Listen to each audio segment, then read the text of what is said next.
All right, well, I'm gonna have a dramatic zoom in here, but this is a little story about my Step IR antenna and the trip that it made from where it was to where it is. I picked this up from a silent key with the help of a friend of mine, Clark, W7WRX. It was his friend who passed away, and this antenna was sitting on top of a tower in his backyard in Mesa. So I agreed to purchase it, and it had been in the air for 10 to 12 years. Not sure exactly which, but Arizona sun for either one is more than enough to cook those elements and cook them good. Those are fiberglass elements.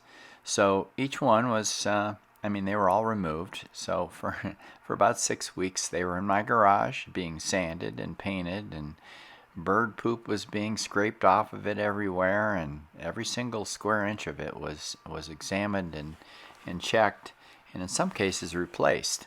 I think that front motor there is actually a new one because it broke either sometime from the time that we took it down to the time I got ready to put it up. The spindle broke in it, so that was expensive. That was about $500, and then of course the control cable to the shack, which is on the far end of the house, that was about $500. And Step IRs are not cheap antennas to put up, but they're worth every penny. So back to the story, I got it all sanded up, got some new, I wanted to paint it, and it's much better paint than what was on it. It was lightly sprayed with green from the factory. This is a heavy coat of deep green, which looks black, but that's okay. It's really kind of hard to see the antenna in the neighborhood, which is okay with me. I called the paint is Rust-Oleum marine paint, and I called them on the phone to make absolutely sure there was no metal of any kind in the paint. And it makes sense that it wouldn't, because you wouldn't want to put metal paint in water because it's going to rust and corrode and all. So one coat was all it took to make it beautiful, and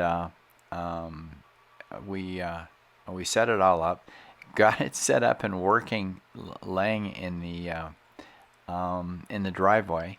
And yes, those elements are 39 feet across, and that boom is 20 feet long, 19 feet long. So yes, it took most of my driveway. Getting it mounted was a chore.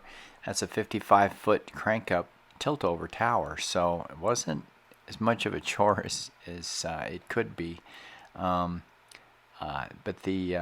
I had a neighbor come over with a backhoe that helped lift it up into place at an angle, and we put it on the mast. The first mast bent, so found some double-walled, stuff that's designed to be that.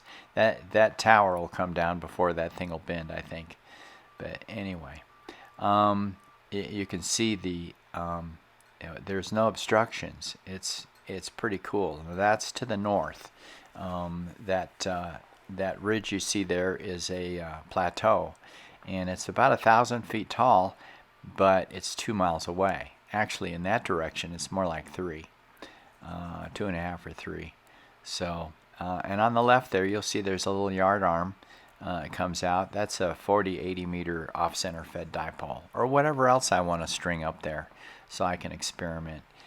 It may be affecting the antenna a little bit because I've got it kind of close, but it seems to work really well.